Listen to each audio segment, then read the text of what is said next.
Welcome to the Couples Expert Podcast with Stuart Fensterheim, LCSW, your source for the latest tips and practical down-to-earth advice on creating emotionally connected, thriving relationships. Now, here's Stuart. Hi there, and welcome to the Couples Expert Podcast. It's Stuart Fensterheim, the Couples Expert. Welcome again to this journey of connection where we meet every week to talk about relationships, passion, intimacy, but more importantly, feeling important to your partner, to a place where you know that you're not alone in this world. And what we do here at the Couples Expert Podcast, and what I hope this is for all of you a place that you know, a place to feel accepted, a place to feel warm, a place to feel included, that all of us are in this journey together to really have a relationship where you and I both know that there are people of similar interest who are on this journey, a journey to where we want our partners and ourselves to really be in this world together, where we don't feel alone, where we know that we can be authentic. You know, I was thinking about this whole concept of authenticity, and what I realized is there is nothing that is more fulfilling and exciting than having a relationship where you and your partner both know that you can truly be yourself, the good, the bad, and the ugly, and know that your partner is right there by your side. My wife and I were talking the other day about this because as I bounce off ideas off of her, I like to sort of ask her from a woman's perspective what it's like to really be in a relationship with me. And what she says is one of the things that makes her feel loved is my gentle and kindness. And kindness is an interesting word that she used with me. And it's something that at first, when she first told me that I was one of the kindest people she knew, that I was taken aback by it. I wanted her to say I was sexy. I wanted her to say I was virile. I wanted her to say all of these things, but then realized what she gave me was this incredible gift, a gift of kindness that she saw me as one of the kindest people she knew. And what makes that really special, what makes it, even now as I'm thinking about it, I have a loss for words, because what she is telling me is that I have this characteristic that is long-lasting. Kindness doesn't change with age. Kindness is something that we all want and need in our lives. And if she views me as kind, I have someone that I can feel so secure with. And not every couple and every relationship has that. It makes our relationship something unique. And that's what I love about us, is we are unique. We are a couple that is truly able to be ourselves and know that we're loved in spite of our failings, and I absolutely have a bunch of them, and my wife will tell you that. And so does she, but it's a little harder for me to find those things that she does that stir me up, because I recognize something about her that's quite unique. She is the one of the most good-natured people, and very little does she do that has bad intention. And I don't know if that's I just love her so much, or if that's because we have worked so hard to really be ourselves and know that we truly are there for one another. And that I work a lot of hours helping couples throughout the world really have this special relationship It allows me to really take stock of what we have and say, I'm a very lucky man. So, Debbie, I love you. And let's move on now and talk about, one of the things I wanted to do today, which is a little different, but it also makes me smile, because recently I've been getting a bunch of emails of folks who have been listening to the show, asking questions, making suggestions. And one of the things I wanted to do, and I talked about this a couple of weeks back, is I want to respond to a reader's question. The reader wrote actually quite a while ago, and what she wrote about was a suggestion that I made on one of my episodes where we were talking about the sexual relationship with our partners, and that one of the things that you could do is, if your partner's in a bad mood, to really be playful and, walk up to them. And I believe the suggestion that I said is to walk up to your partner who's feeling down in the dumps and whisper very sultry, I'm not wearing any underwear. And see if that helps cheer someone's mood up. What came from that was this question from this reader who has an interesting experience. And I want to read you a little bit about her question and then answer it.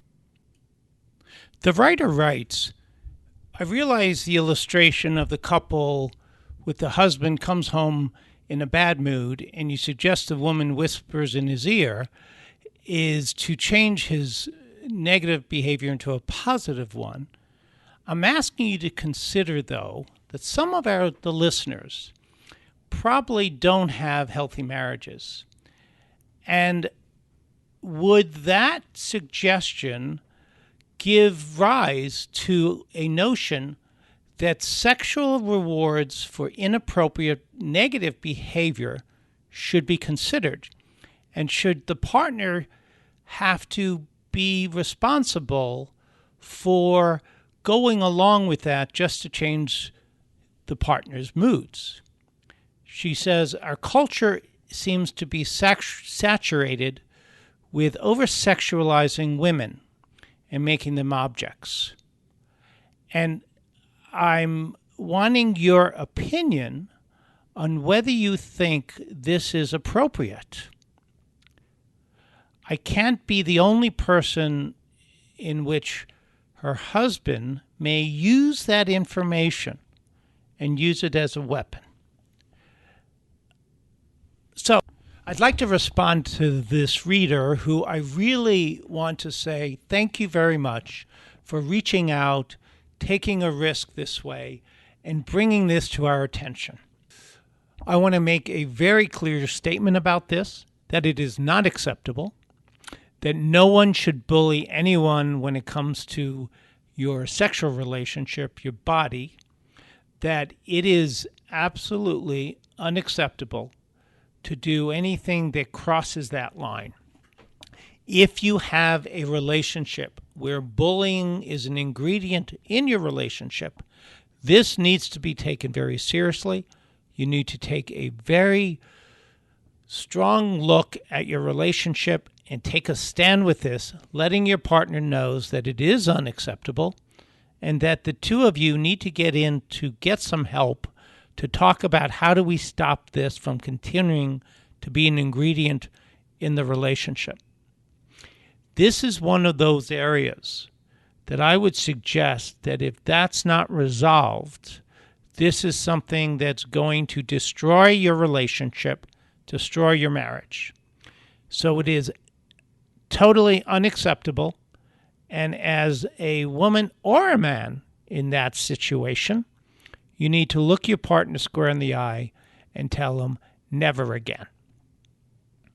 I hope that clears up that when we talk about doing fun little sexual innuendos with our partners, We're talking this in relationships that are very secure, that have a couple who is have a positive sexual relationship. Sex is never used inappropriately, and those are the only relationships that should ever have this be an ingredient. If your relationship is not secure in this way, this is not the place to use sexual favors as a way to cheer someone up. So I hope that helps the listener. Today's show, which is about the different stages in a relationship. We all know that as a couple, you go through a number of different stages. The first stage, and I'm not talking about the stages that, you have a, romantic phase and those things, but that all of us who are in the trenches building families do it at different times in our lifetime. And that if you're going to be with someone for the rest of your life, you're going to have to go through different phases. The first stage, and I'm not talking about the stages that, you have a, romantic phase and those things, but that all of us who are in the trenches building families do it at different times in our lifetime.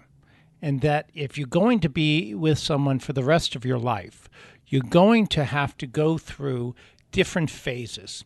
The first one typically is when you're newly married and having a young child.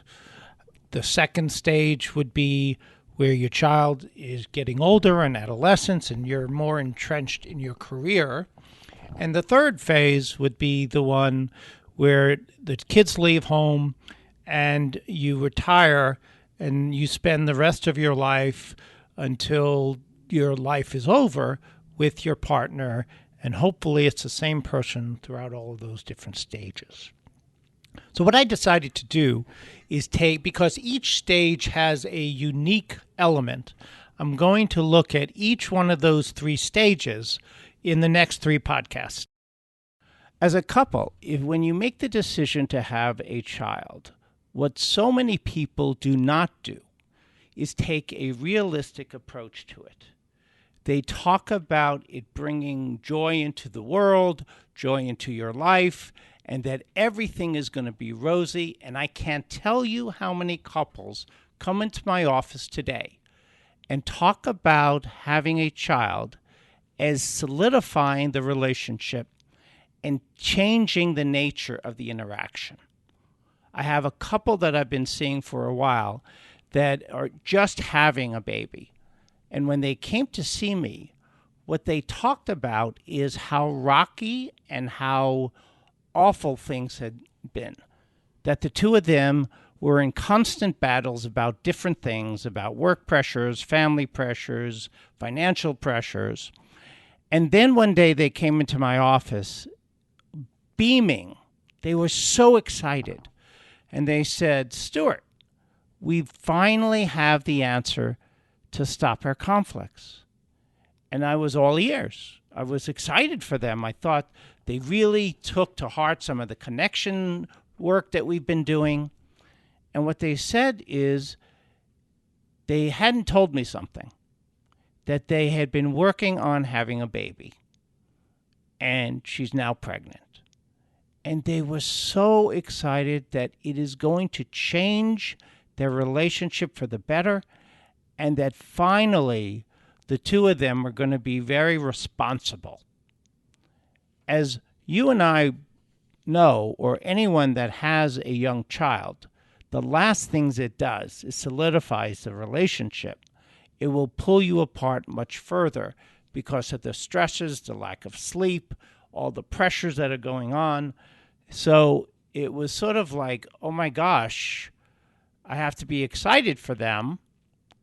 But in a lot of ways, it was going to make things much harder, both with the counseling and also with their life.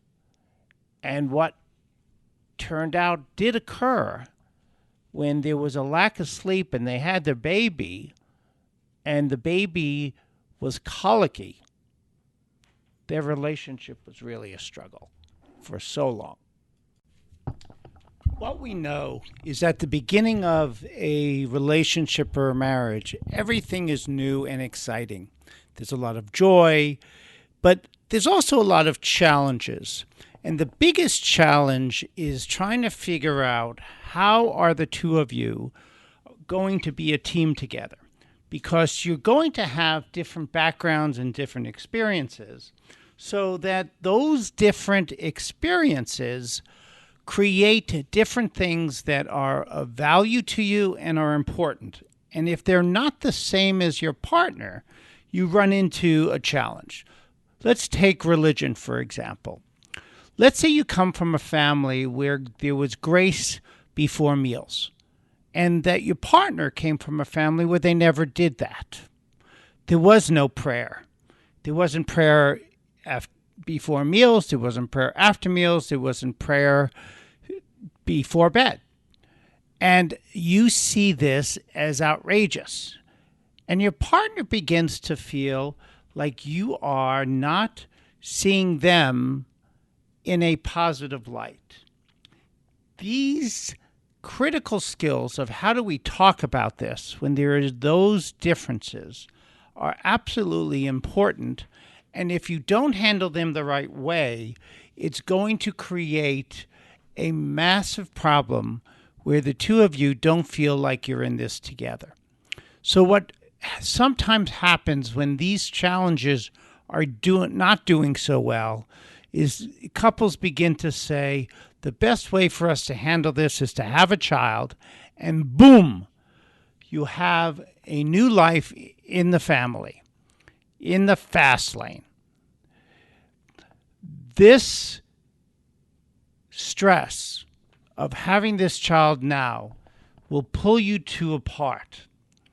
And if there then are challenges where one or the other do not feel appreciated, this hormonal changes and the stress that comes along with having this child tips the scale to where the two of you do not feel like you're in this together.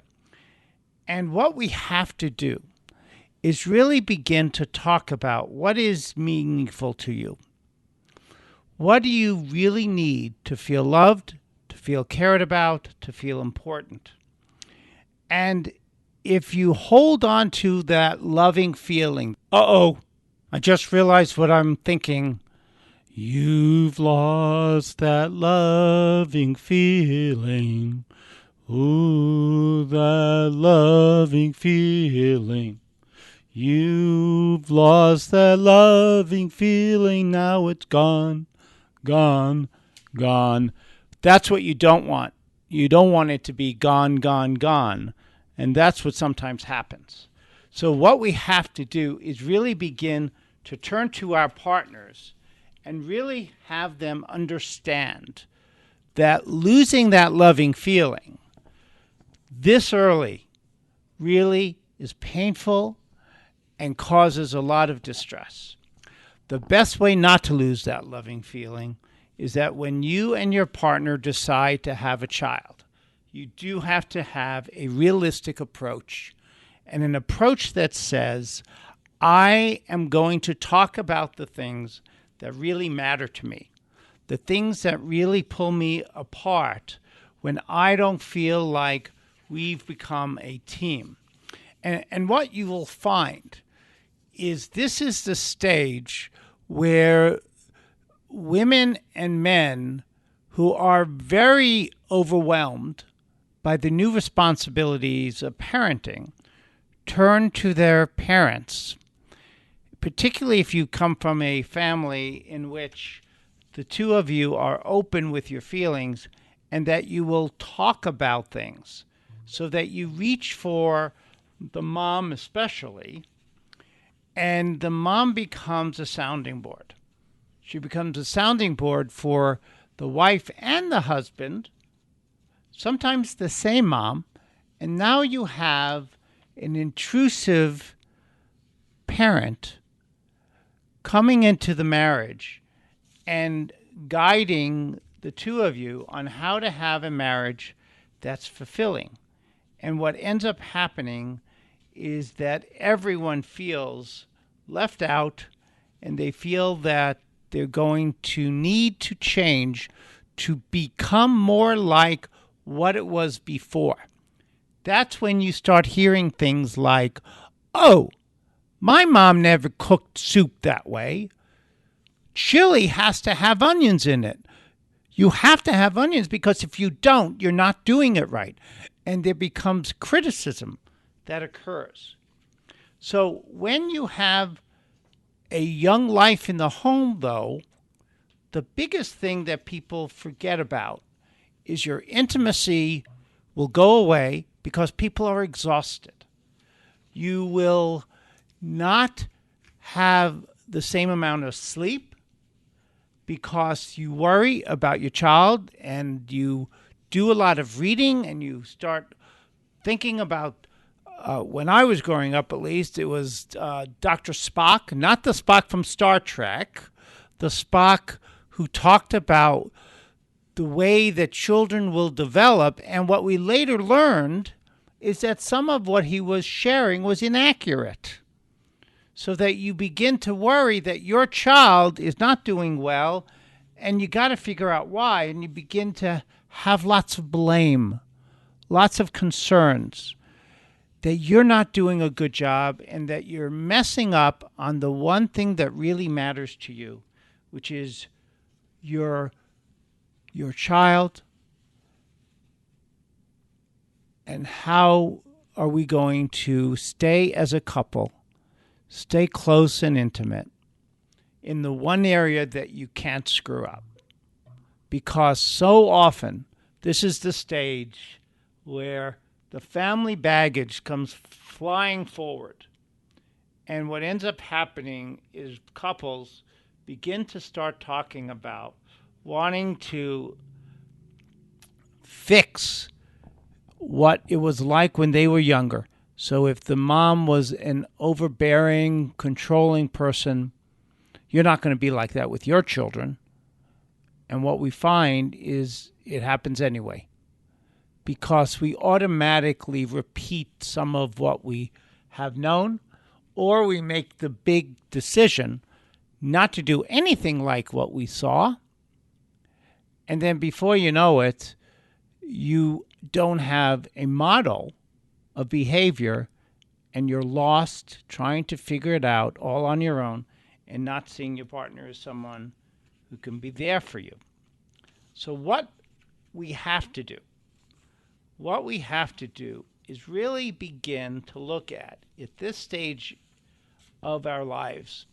If you are married or living together without children, because some couples decide not to have kids, so this whole previous discussion is really not about them, is that what you have to do is begin to do actions to really turn to your peers and to friends to really begin to talk with them about what is really valuable to you.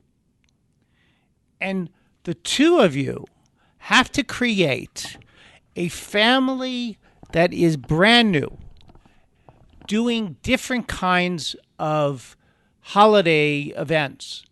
You know, with Thanksgiving right around the corner, it's a tough time. It's a tough time if you don't have children, and it's a tough time if you do have children. Because what we want to do is create new memories, a memory that's unique to the two of you. And the more that you can do that, the more that you can create a family culture that is different than what your families were. That's what you're really trying to accomplish here at this stage. You want to become a new family with a new background and new memories. And this is also the stage where people have the hardest time reaching out to counselors and people like that, because what we don't know what to do is how do we fit that time in? Because if we do have children, we don't even know how we're fitting in time to sit down and take a deep breath.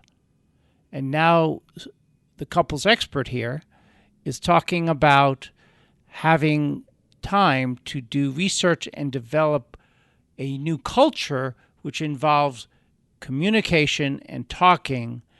And if you feel alone and then your partner is off at work or away and isn't as supportive as you'd like it, to reach for him and say, I really need you, that just doesn't happen. So what we have to do is we have to create an environment that is all about spending time working out the kinks and doing something that says, this is fun. We're going to put the kids aside, not talk about the children. It's not as easy as it sounds, guys. I guarantee you that. I know that from personal experience. You're sitting there with your wife with a commitment not to talk about children. And if for the last year, all you've done is talk about the kids and getting the room set up and doing those things, and then now that's forbidden to do, you look across the table at this nice place and you go, what the hell do I have to talk about? We're strangers. We're all alone. We have nothing to really share. And now I can't talk about the thing that runs through my head the most.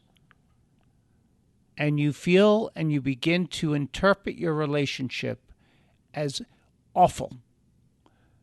It's not awful. It's just empty. You don't have some of those other things. Now, if you don't have children and you're involved with work and you haven't really bonded and do things to create a lifestyle that's about experimentation and doing fun things, you sit across the table and you go, we're just so different. Stressed out.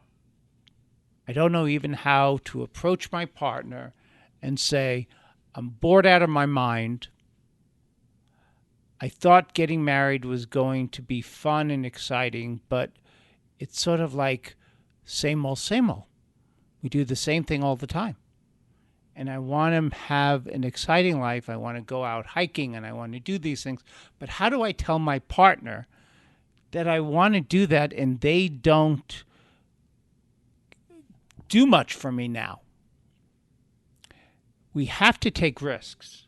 We have to have a sense that our partner is truly there for us and we can really share with them the displeasures that we have and know that they will do it the right way, hear it the way you intend, and that it's not going to blow you out of the water and your partner's going to go, you're a jerk.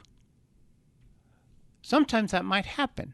And if that happens, those triggers are going to be those times that you have to stand back and say, hey, I didn't mean to hurt you in that way. That's not what I intended. You missed the message. The message is no one's more important. Nothing matters more. And all I want is to be close to you. We have to be talking with our partners about creating new experiences, new vacations, new type of environments, new type of holiday events. If your family was one that everybody sat around the table and no one went anywhere, invite people over, friends. Put the Christmas tree in a different room. If you light Hanukkah candles, do it in a different kind of way. Do different songs, do different prayers. Change it up. Make this yours. That's really the biggest message I have about this. You have to make your experiences with your partner special and different than it's ever been. I want to thank you for joining me today in phase one of having a life with your partner that has challenges. And the one challenge that we didn't really talk about that I think we have to do before we end is the challenge of jealousy. And jealousy isn't just about other women or other men. Jealousies can be women with their girlfriends who really are struggling. The couple is struggling because emotional discussions are happening with other people other than the partner. And men in particular need to know that they are special and their wives and girlfriends only want to share their intimate things with you. If it seems that they're able to talk with other people and that the partner is viewed as someone that is not reachable, you have to address that because everybody is going to be unhappy about this. So I urge you to tune in again to the next step, which is now that we have sort of gotten through the stage and created this new life, this new experience, this new culture. Now, what do we do when our jobs pull us away? Our jobs involve an extensive amount of time or travel. How do we now go from this new experience that we've now created, which we love, but now there's pressures around finances and those types of things, and that's what we're going to do next week. So I urge you to tune in, and we'll see you next time. Take care. Bye-bye.